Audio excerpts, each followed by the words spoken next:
They left her with 30 days and a cardboard box. Her son stood in the driveway of the house she had lived in for 22 years and told her the timeline was generous. Lorraine was already inside measuring rooms. Evelyn packed her things. She did not argue. She did not cry in front of them. She loaded 3 bags into the back seat of her Honda Civic, took one last look at the oak tree by the mailbox, and drove to the nearest parking lot. That was 6 nights ago. She had been sleeping here ever since. Seat tilted back, wool blanket, a paperback on the dashboard she was too tired to finish, the orange glow of the parking lot lights all night long. She was looking for something. She did not know exactly what. Only that Theodore had told her once years ago that if she ever needed to understand something about the house, she should check the brown envelope at the bottom of the green canvas bag. She had carried that bag for 15 years without opening it. Tonight she opened it. The document inside had a notary seal. The date read March 14th, 2007. She held it up to the dome light and read a single line. Then she read it again. For the first time in 6 days, Evelyn almost smiled. She said quietly to no one, "Theodore, you knew." Then she reached for her phone. "Sonia, it's Evelyn Marsh. I need you to listen to something, and I need you to tell me what it means." Her voice did not waver. Frank DeLuca had worked security at the Meijer on Crestwood Boulevard for 11 years, and in 11 years he had learned that a parking lot at night tells you everything you need to know about a person if you pay attention to the right details. The Honda Civic had been in the far row since Tuesday. Not the closest row that would have been obvious, not the darkest corner either that would have been afraid. The far row near the exit under the one working light, positioned so the driver could see anyone approaching from either direction and leave without having to reverse. Whoever parked that car had thought about it. He did his round at 9:15 p.m. the way he always did. He came down the far row the way he always did. He slowed when he reached the Civic. The dome light was on inside. He could see a woman, older white hair, reading a book, a blanket folded across her lap, a paper bag from a grocery store on the floor behind the passenger seat. She did not look up. She did not notice him, or she noticed him, and chose not to show it, which told him something. He continued his round. He had done this 2 nights in a row now. Each time he slowed. Each time he made the same decision. He did not know if it was the right decision. He knew it was the one he could live with. Inside the car, Evelyn finished the page she was reading and placed a fold at the corner of page 211. She did not use bookmarks. Theodore had given her a brass bookmark shaped like a feather for their 25th anniversary, and she had used it for 2 weeks before going back to folding corners, and Theodore had laughed and said the feather was purely decorative, and she had said then, "We understand each other perfectly." She opened the grocery bag. She had bought the crackers and the small container of sharp cheddar that morning at the store on Millerton 2 miles west.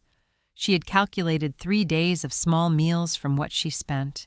She had always been precise about money. 31 years as a court clerk had taught her that imprecision costs you eventually, always in ways you did not anticipate. She ate what she had portioned. She drank half the water bottle. She saved the rest. On the passenger seat, the green canvas bag sat where it had sat since Tuesday. It was old. The handles were worn pale where her hands had gripped them over the years. She had carried it to the courthouse, to church, to the hospital. The last 3 weeks Theodore was there. She had packed it 4 days ago, the final morning in the house, reaching for it without thinking, only knowing that it felt wrong to leave it behind, like leaving a door unlocked, like leaving something unfinished. She picked it up now and set it in her lap. She looked at it the way you look at something you have always known, waiting for it to tell you why it matters this particular evening more than any other. The bag held what it always held: a small notebook, a folded rain poncho, reading glasses she kept as backup. And at the bottom she knew other things she had packed and repacked without cataloging, the way you carry certain things your whole life, without explaining why, even to yourself. She did not open it all the way. She placed it back on the passenger seat. She reclined her seat. She turned off the dome light. She lay in the orange glow that came through the windshield and watched the shadows on the ceiling of the car, and did not sleep for a long time. In the morning she woke to the sound of a delivery truck at the far end of the lot. The clock on the dash read 6:40. The early light was thin and gray and came in flat across the asphalt. On the roof of the car there was a paper cup of coffee. She opened the door. She reached up and took it. It was still warm. She sat in the open doorway of the Civic with her feet on the ground and drank the coffee slowly and watched the morning come in across the parking lot. She did not cry. She had not cried once since she drove away from the house on Tuesday. She was holding something in reserve, though she could not have named what it was or when she intended to use it. She finished the coffee. She placed the cup on the ground beside the car. She would throw it away properly when the stores opened. She looked at the canvas bag on the passenger seat. "Theodore always said I carry too much on," she said to no one. A pause. "He also said I never carry the wrong things." She closed the car door. 6 nights in a parking lot. She had a phone, a quarter tank of gas, and a canvas bag she had carried for 15 years without opening completely. She had no idea what she was looking for. She would remember on night 3, quietly in the dark, the way you remember things that were waiting for you all along. If stories like this matter to you, stories about quiet people who were dismissed but never truly defeated, this channel was made for you. Subscribe so you don't miss what comes next. 5 weeks earlier, the living room of the house on Delwood Lane looked the way it always looked on a weekday afternoon. The light coming in from the west window, the armchair where Evelyn had sat every evening since 1999, the coffee table Theodore had bought at an estate sale in 2003 because he said it had good bones and Evelyn had said it was too heavy, and they had kept it for 21 years. Marcus and Lorraine were on the sofa. They were sitting close together the way people sit when they have prepared for a conversation. On the coffee table between them there was a document face down. Marcus turned it over. He had rehearsed this. Evelyn could tell by the way he began measured thorough, each phrase placed with care. The house was underutilized. The market was optimal. The plan would benefit everyone. He said these things in the tone of a man explaining something reasonable to someone who might not immediately see the reason in it. Lorraine had a printed timeline on her phone. She turned the screen toward Evelyn at the appropriate moment. 30 days. Evelyn listened to all of it. When Marcus finished, she said, "Marcus, what is my ownership status on this property?" Marcus said, "Mom, we went through all of that after Dad. You signed the transfer paperwork. It simplified the estate." She said, "I signed something. I'd like to see the current deed." He said, "I'll send it to you." He did not send it that day. He sent it 4 days later after Lorraine reminded him. Evelyn read it 3 times. She was a former court clerk. She had spent 31 years reading documents in a county courthouse, deeds, transfers, filings, petitions, and she knew how to find the single line in a page of language that told you what everything else meant. She found it in 40 seconds. She read it twice more to be certain. Then she set the document on the kitchen table and sat with it for 2 hours. Her name was not on the property. It had not been on the property since 2009, when Theodore died, and Marcus had managed the paperwork. She remembered signing something. She remembered that Marcus had papers and that Theodore had been gone for 3 weeks, and that she had trusted her son the way you trust a child you raised from the beginning of his life, without conditions, without verification, because trust of that kind is not a decision. It is a fact you live inside. She had signed without reading. In 31 years as a court clerk, it was the one time she had done that. She picked up the phone and called Marcus. He explained gently, thoroughly, with the patience of someone who had also prepared for this call, that the transfer had been necessary for estate simplification and that she had agreed to it at the time. His voice was careful and kind and completely certain of itself, the way a voice is when the person speaking it has already decided that what happened was reasonable. She listened. She said, "All right, Marcus. Thank you for explaining." She hung up and sat in the armchair for the rest of the day. She did not call him back. She did not call anyone. She sat in the chair. Theodore had reupholstered in 2004 in a green fabric she had picked out from a catalog, and she thought about the one moment in her life she had not read before signing, and about what that moment had cost her, and about the fact that her son had used that moment so efficiently and with such complete faith that he was entitled to. She began to pack on day 26. She was methodical. 22 years of a life she kept what fit in the Civic and what she could not leave behind for reasons that had nothing to do with practicality. Theodore's reading glasses still in the case on the nightstand. The photograph from their trip to Vermont in 1997, the one where he was laughing at something off camera, and she had her hand on his arm. The paperback she had started and not finished, things that had no resale value and no practical use and which she placed in the car without deliberating. In the hallway closet on the second shelf there was a green canvas bag. It had been there for years. She passed it every day and had not thought about it in a long time. It had no particular significance that she could identify. It was just a bag she had always had carried to the courthouse, to church, to the hospital. She had filled it and emptied it dozens of times and never looked at what settled to the bottom. She almost left it. She was at the front door, her last box in her arms, when something made her turn back. She set the box down. She went back to the closet. She took the bag from the shelf. She stood there for a moment, holding it, not knowing why, the way you sometimes stop at a threshold without being able to name what stopped you. She put it in the car. Lorraine offered to help her pack. Evelyn said, "Thank you, Lorraine. I know what I'm taking." She said goodbye to the rooms, one at a time. She stood in the kitchen for a long moment, the kitchen where she had made Marcus's breakfast for 14 years, where she and Theodore had eaten every dinner for 30 years, where she had stood the morning after his funeral and made herself a cup of tea because she did not know what else to do with her hands. She turned off the light. She closed the door. She drove until she found a large, quiet parking lot on the edge of town. She pulled in. She turned off the engine. She sat in the silence. She said quietly, "Theodore, I could use the instruction manual right now." The canvas bag sat on the passenger seat. She did not look at it. She had signed the paper. She knew she had. One signature in grief without reading the one time in 31 years that she had not done what she always did.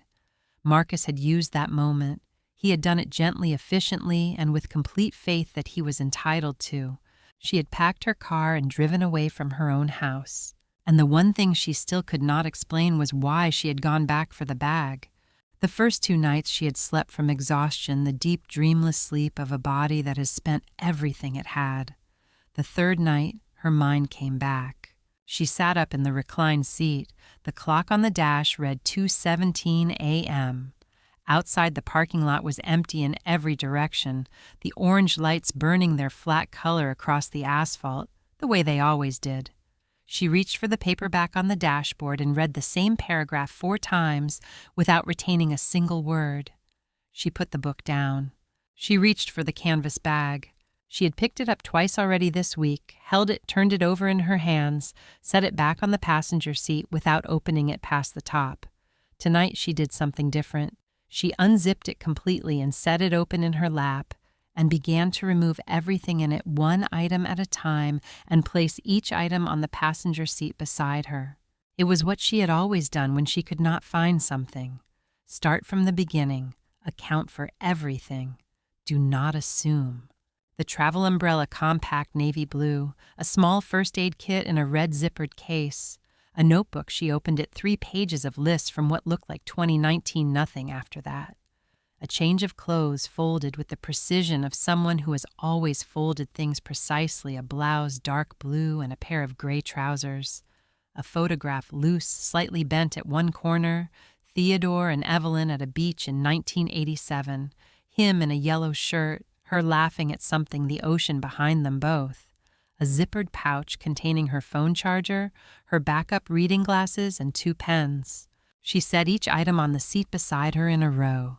The bag appeared to be empty. She ran her hand along the bottom the way you do when you know a bag, when you have packed and unpacked it enough times to know the weight of it empty. Her hand found something flat against the lining. Not thick, not heavy, fitting so naturally against the bottom of the bag that it had become invisible the way objects do when they have been in exactly the same place long enough. A brown envelope, sealed. Her name written on it in Theodore's handwriting. Evelyn! His careful script, the one he used for anything official, anything that needed to last. She had seen that handwriting on birthday cards and legal documents and grocery lists, and she knew every variation of it, and this was the version he used when something mattered. She did not open it immediately. She sat with it in her lap in the dome light of a parking lot at 2:17 in the morning, and she looked at her name written by a man who had been gone for 15 years, and she let something click into place. Something he had said. The memory did not arrive all at once. It came in pieces the way memory does when it has been waiting patiently for the right conditions.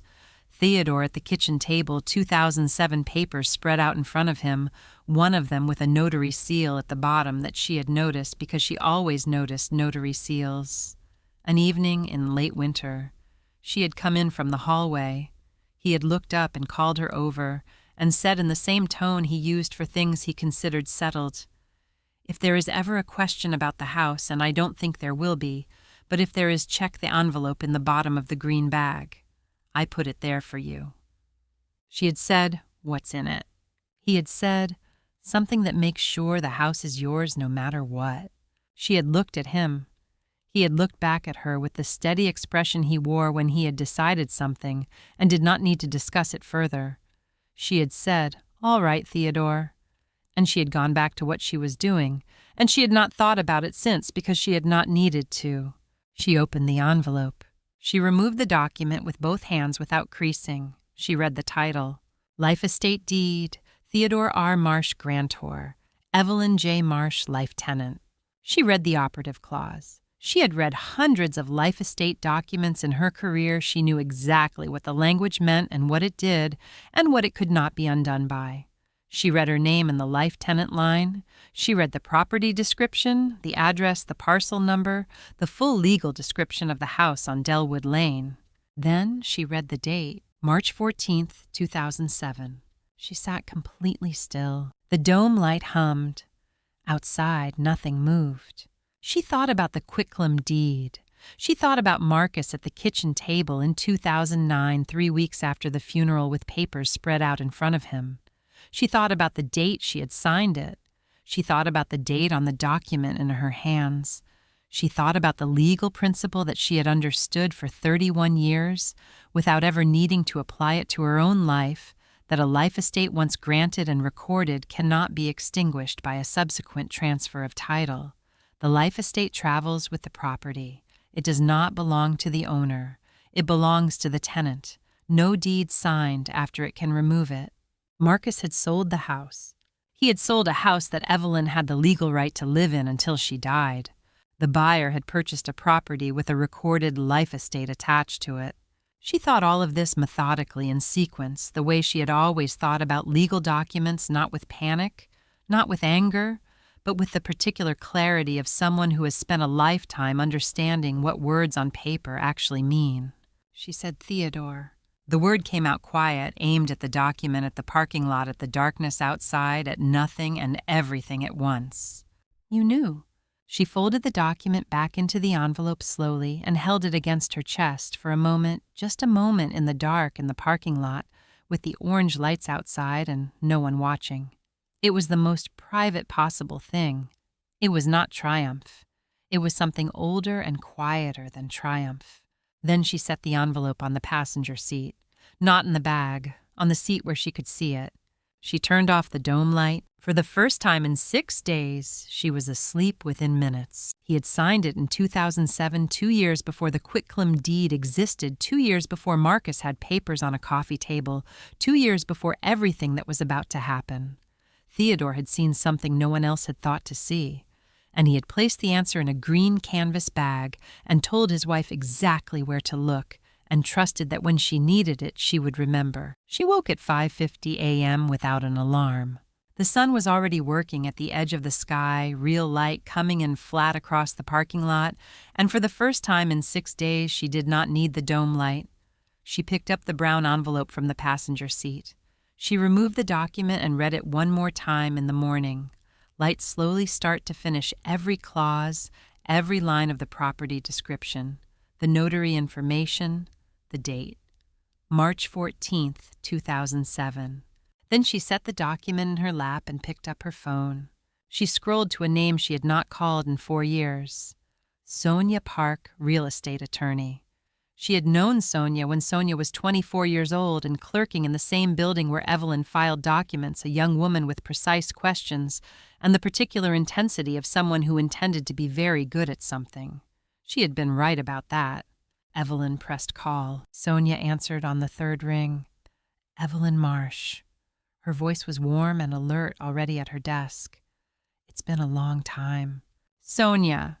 Evelyn kept her voice level. I need you to listen to something and tell me what it means legally. I believe I already know. I want to hear it from you.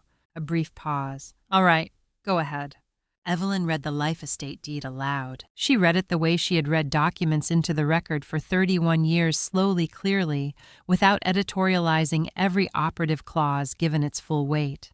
She read the granting language. She read her name in the life tenant line. She read the property description, the address, the parcel number, the full legal description of the house on Delwood Lane. She read the notary certification. She read the date. Sonia said nothing for the entire duration. When Evelyn finished, there was a pause of 5 or 6 seconds. Sonia said, Where did you find this? My husband left it for me in 2007, in the bottom of a bag I've been carrying since then.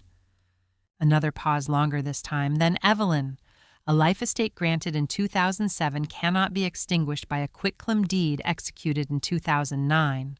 The life estate attached to the property at the moment of conveyance. Marcus could transfer the fee simple interest, the ownership title, but not your right to occupy the property for your lifetime. That right is irrevocable. It runs with the land. It does not depend on who holds title.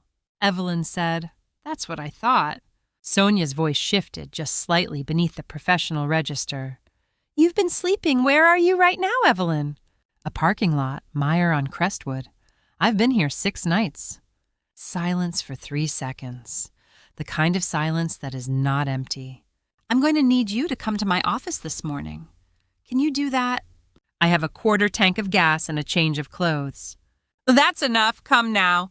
The office was on the 4th floor of a building downtown that Evelyn had walked past hundreds of times during her years at the courthouse.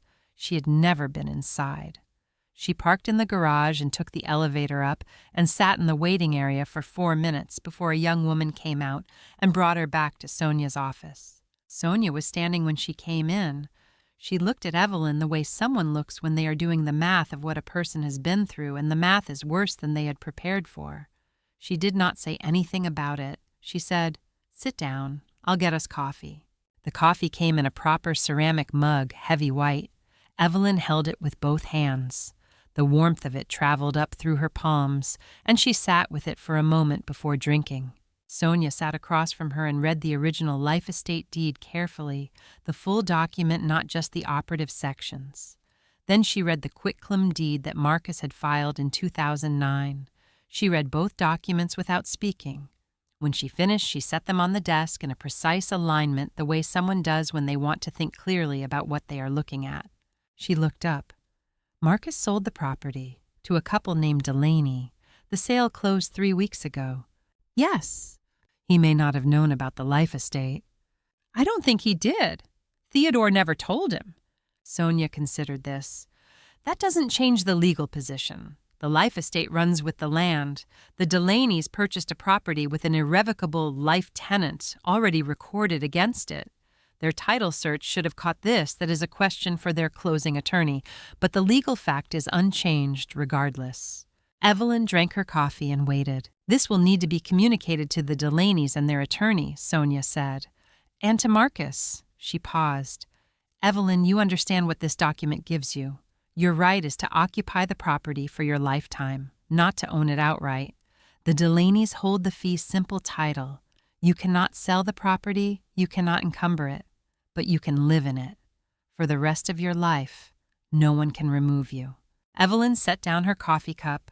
She looked at the document on Sonia's desk, the document Theodore had signed on a winter evening in 2007, with papers spread on the kitchen table, and a notary present while she was in the next room and did not know what he was doing. I know, she said. A pause. I don't need to own it. She looked up at Sonia. I need to go home. Sonia looked at her for a moment, the long, assessing look of someone who has heard thousands of people describe what they need from a legal situation, and who knows the difference between the ones who are asking for something reasonable and the ones who are asking for the only thing that was ever going to be enough. Then she said, "Yes, you do." She turned to her computer and began to draft.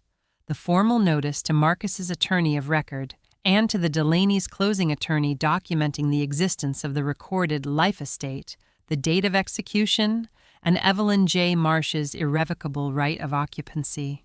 She typed quickly and without hesitation. She had always been good at this. Evelyn sat across from her and finished her coffee. Around her, the office moved phones, voices down the hall, the particular hum of a building at work.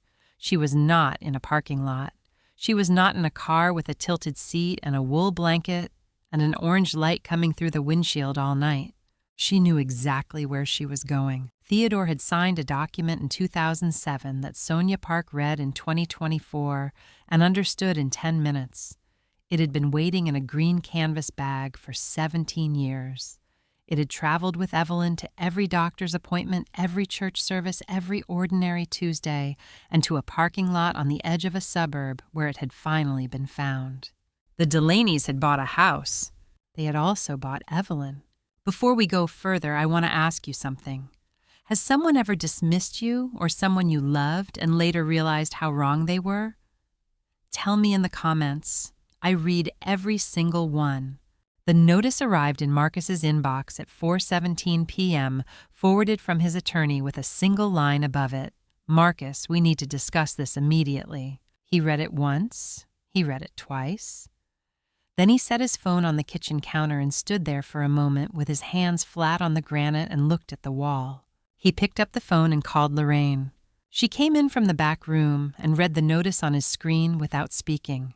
She read the operative clause of the life estate deed. She read the property description, their address, the parcel number, the house they had already sold, and whose proceeds were sitting in an account they had already begun to plan around. She read the date at the bottom of the document, March 14th, 2007. She set the phone on the counter. "Your father signed this 2 years before you had her sign the quitclaim." "I didn't know it existed." "I know you didn't." A pause. "That doesn't change what it is." Marcus called his attorney. The attorney answered immediately. He had been waiting for the call. He walked Marcus through it without softening any of it. The life estate was valid, properly executed, properly notarized, recorded against the property in March of 2007. A subsequent quitclaim deed transferring title did not extinguish it. The life estate was not a claim against the owner. It was a right attached to the land itself, traveling with the property through every subsequent transfer. The Delaneys had purchased the house 3 weeks ago. They had purchased it with an irrevocable life tenant already in it. "Marcus," the attorney said, "your mother has the legal right to live in that property until she dies. The Delaneys may have grounds against you for failure to disclose a known encumbrance, and there will be a question of whether it was known, which is a conversation we need to have carefully. You'll want to be very deliberate about how you proceed from here." Marcus said, "Where is she right now?" A pause. "According to the notice, she's been staying in her vehicle, a parking lot on Hargreave Road. She's been there for 6 nights. Silence. "Marcus, she's been in her car." The silence continued for long enough that the attorney said his name again. "You should call her." He called her. She answered on the second ring, her voice exactly as he had always known it, measured and clear, giving nothing away that she had not decided to give. He began the way he began things, carefully, with the architecture of reasonableness he had spent years constructing. A legal complication, something he hadn't been aware of, a situation that would need to be worked through with both attorneys present. He was not making excuses, he said. He simply wanted her to understand that he had proceeded in good faith throughout, and that, "I know you weren't aware of it, Marcus." He stopped. He had not expected that. He had expected the conversation to move along the path he had prepared for, the legal path, the managed path, and instead she had stepped off it in one sentence and left him standing alone in the architecture he had built. "Your father didn't tell you," she said. "He only told me, and I forgot for a long time. I found it 3 days ago in the bag I've been carrying since 2009. A pause. Marcus, I want to ask you something, and I want you to answer it simply. Where did you think I was going when I drove away from the house? Where did you think I was going to go? He did not answer immediately. Lorraine was watching him from across the kitchen. He turned toward the window. Mom. His voice had changed. The architecture was gone. Where have you been since you left? She told him. She told him simply in the sequence it had happened without accusation or heightening. The parking lot on Hargreave Road, the far row near the exit under the working light. The system she had established, which restroom was open until 11, which fast food had a drive-through that did not require her to go inside, how much she spent each morning on food, and how many days it needed to last. The wool blanket, the paperback on the dashboard, the dome light she turned off at a specific time each evening to preserve the battery. Frank, the security guard who had slowed at her car each night for 6 nights and had never knocked on the window, and who on the 4th morning had left a paper cup of coffee on the roof and been gone before she woke. She delivered it the way she delivered everything as a sequence of facts in the correct order. Marcus did not speak during the telling, not once. Lorraine had stopped watching him and was looking at the floor. When Evelyn finished, there was a silence that lasted long enough to mean something. Then Marcus said, "I'm sorry." Not the legal response, not the managed response. The words came out stripped of everything he had layered over them for the past 6 weeks, the reasonableness, the planning, the complete faith that he was handling things responsibly. What remained underneath was a man who had just heard his 74-year-old mother describe 6 nights in a parking lot and understood for the first time and without any way to argue against it what he had done. "Mom, I'm sorry," Evelyn said. "I know you are." A pause. "Marcus, I don't want to discuss the legal details today. I want to go home. That conversation can happen later when the Delaney's have been contacted and the situation has been made clear to everyone involved." Her voice was not cold. It was not forgiving either. It was simply the voice of a woman who knew exactly what needed to happen, in what order. "Sonia Park is managing the formal communications. Her office will be in touch with your attorney." "Where are you now?" "Sonia's office." "I'm coming." "I know." The call ended. Lorraine had not moved. She reached across the counter and picked up Marcus's phone. She found the attachment, the life estate deed, and read it again from the beginning. She read the granting language. She read the date. She read the notary certification. She set the phone down. "He prepared this for her before anything happened." She was not asking. "Yes," Marcus said, before there was anything to prepare for. He didn't know it would happen. He thought it might. He prepared for the possibility. Marcus looked at the window. "He didn't tell me because he knew I would have handled it differently. He would have known that."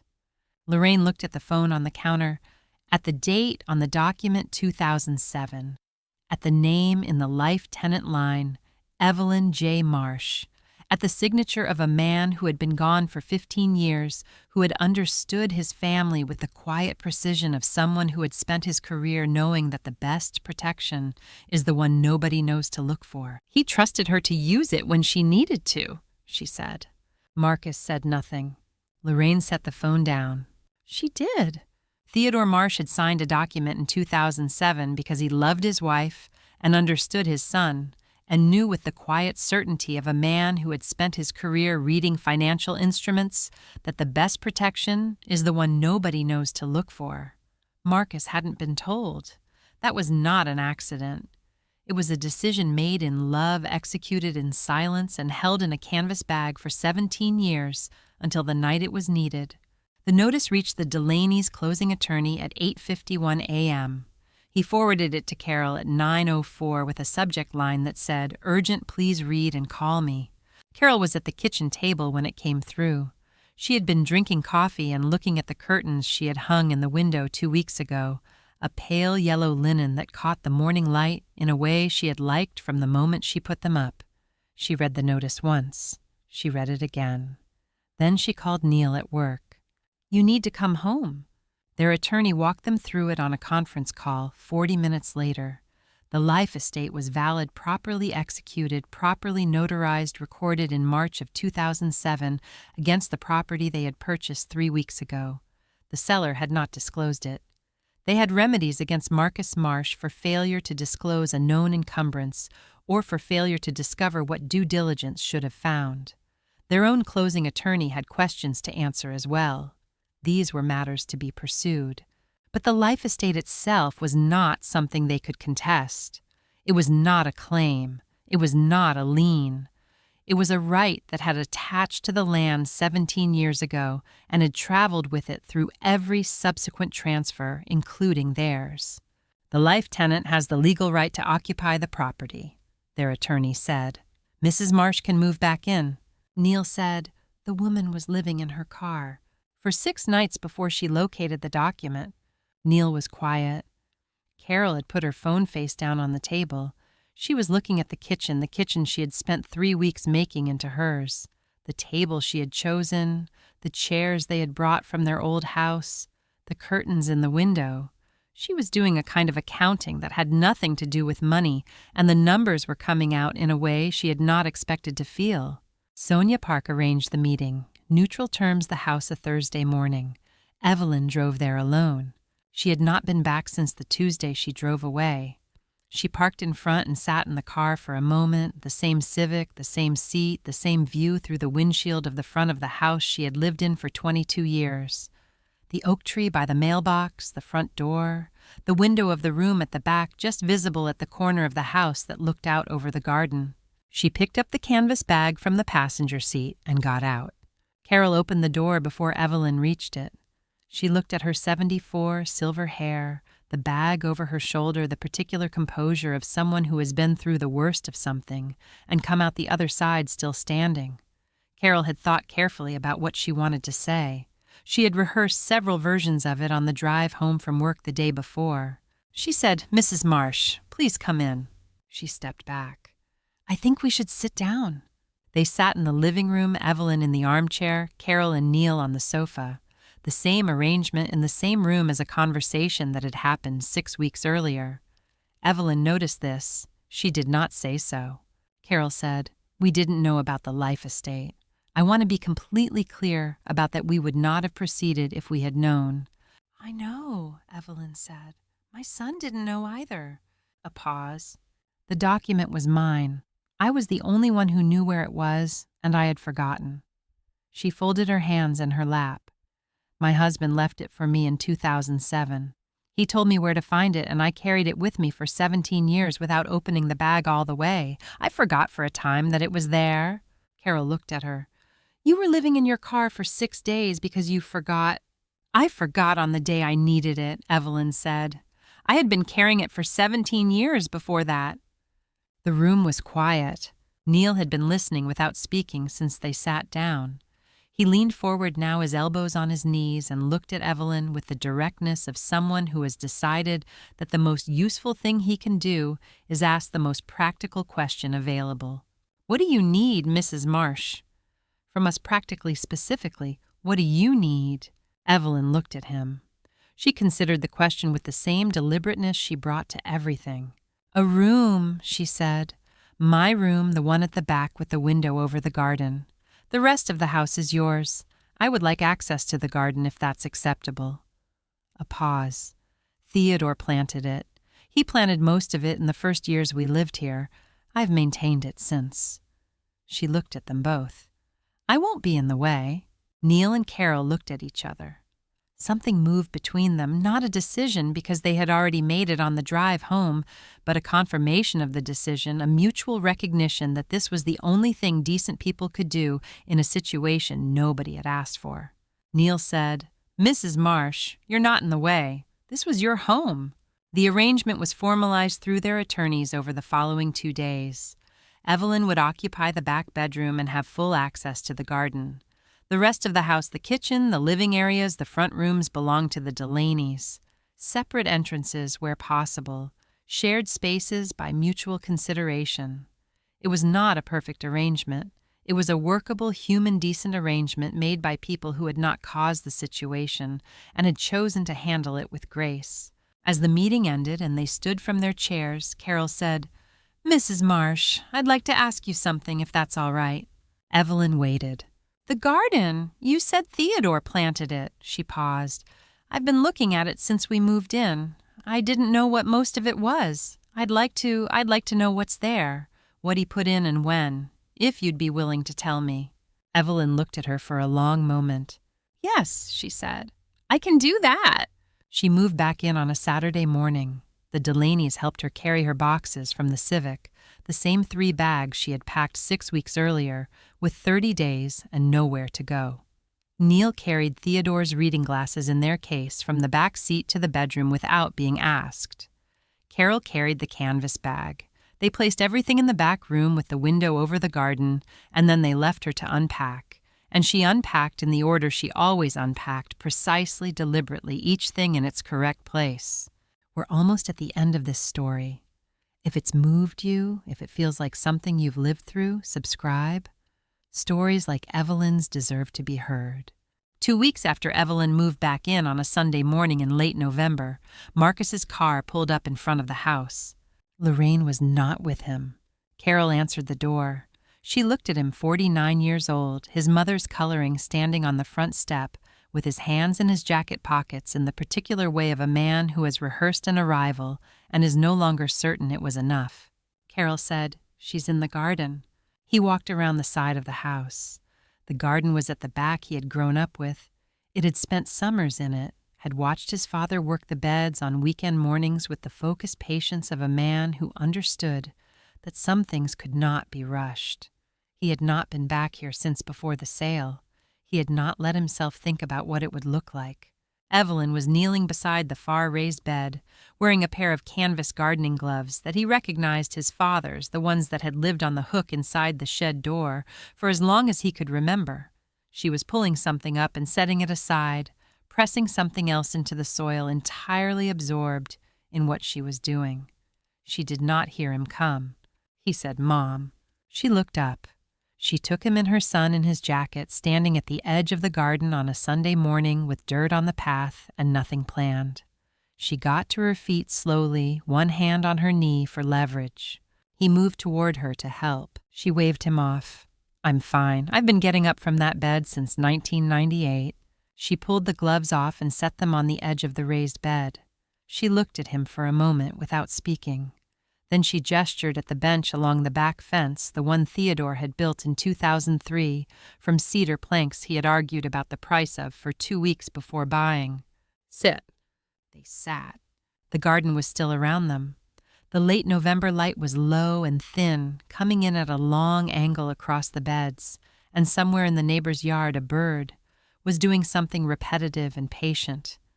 Marcus looked at his hands for a moment, then he looked at his mother. "I've been to a lawyer," he said, "about what I did, the quitclaim deed, how I framed it to you." He paused. "About what I told you it was." "I know," Evelyn said. "I told myself it was estate management, simplification." He was quiet for a moment. "That was a story I told myself. I told it until I believed it." He looked at the garden. "I don't know when I started believing it." "Yes," Evelyn said. She was not angry. There was no anger in her voice and no coldness either. She was simply present the way she was always present, waiting with the patience of someone who understood that if you gave a person enough quiet, they would eventually say the true thing. "The Delaneys have a claim against me," Marcus said. "Non-disclosure of an encumbrance. I'm settling it." He paused. "I'm not contesting it." "I know that too." She looked at the garden, the far corner, the beds that needed work, the rows Theodore had planted along the back fence in 2001 that still came back every year without being asked. "Marcus, I'm not going to litigate against you. I want to say that clearly. What happened in that parking lot that's between me and you, it doesn't need to become a case." He looked at her. "Why not you'd be entitled?" She picked up one of Theodore's gloves from beside her on the bench. She turned it over in her hands, worn at the thumb, stained at the fingers, shaped by years of use, into something that held the memory of the hands that had worked in it. "Because you're my son," she said, "and because your father left me a document instead of leaving me a lawsuit." She looked at the glove. He solved it quietly, in advance, without telling anyone. She set the glove down. So will I. A pause. That's how we do things in this family, or how we're going to from now on. Marcus was quiet for a long moment. Then, is there something I can do? Something that would... He stopped. He didn't have the end of that sentence. Come on, Sundays, Evelyn said. He looked at her. Not every Sunday. Just the ones when you have nothing specific to do. Come and sit in the garden.